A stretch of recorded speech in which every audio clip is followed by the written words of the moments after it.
everybody, it's Stacy from Stacy's Faith and Stars. Thank you for tuning into my channel, and thank you for sticking it out with me on this 31 Days of Joy series. We are on day 23, which is going to be uploaded just a day or so late, so you guys are going to have to catch up.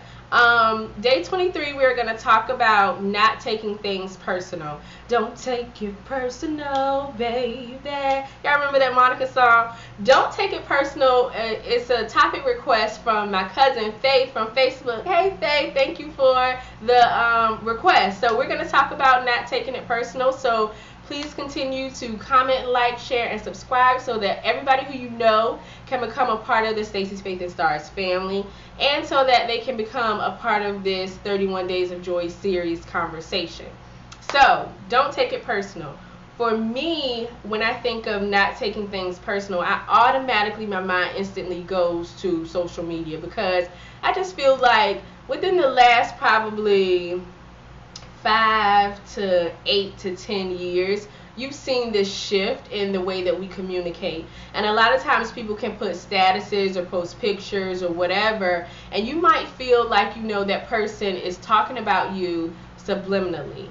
And sometimes that might be true, but a lot of times it might not be, because I know I'm the kind of person, I'm not living my life based on what you feel, what you think. I'm trying to one-up you, trying to, make myself feel better by making you feel small, showing you how happy I am, and because I know you home being depressed. Like, that's not the name of the game. Like, I'm not Petty Patty. And if you know a Petty Patty or a Petty Peter, you need to tell them, kick rocks, because ain't nobody got time for that. Like, seriously. And that's what this whole 31 Days of Joy series is all about. Is just surrounding yourself with as much positivity as possible. And sometimes by surrounding yourself with positivity, that means getting rid of some negative people.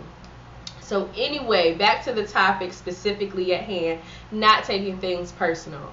Understand that perception is reality. What I perceive to be true is my truth. What you perceive to be true is your truth. My mind functions in that way, and so does yours, if you just think about it. You know how people might say, oh, she thinks she all that? That's your perception of that person. You might look at a person like we talked about weeks ago and judge that person by their cover, judging a book by its cover, but that's your perception of that person. That's not actually the reality. So when you take things personal, you end up harboring negative energy. That's such a waste of time.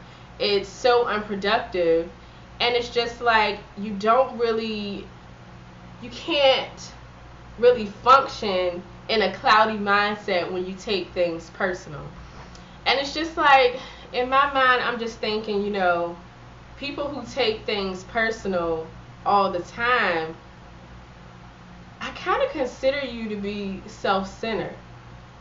Because if I'm talking about something and you think I'm talking specifically about you, but my mind is totally somewhere else, why does everything have to be about you? Everything that goes on in my life is not connected to you in any kind of way. Like, self-centered people are the ones who really take things personal all the time.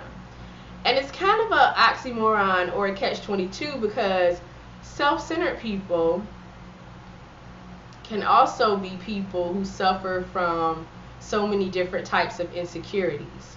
So self-centered people and insecure people are always the ones that have these commonalities where they take things personal. You always think, that person is talking about you, or they mean you some kind of harm, when in all actuality, we are all just trying to make it from day to day to day. So just kind of think about what it is that makes you the kind of person that takes things personal all the time. And then once you figure out what that kind of, call it what it is, personality flaw, what causes that personality flaw, what's the trigger of that, figure out how you can solve it, because it's such a waste of time. So don't take things personal. Thank you, Faith, for this subject. Thank you, Kevin. Thank you, Carla, for participating in that conversation on Facebook. I appreciate y'all. Please continue to comment, like, share, and subscribe. Be blessed, and remember, let your faith empower you to reach for the stars.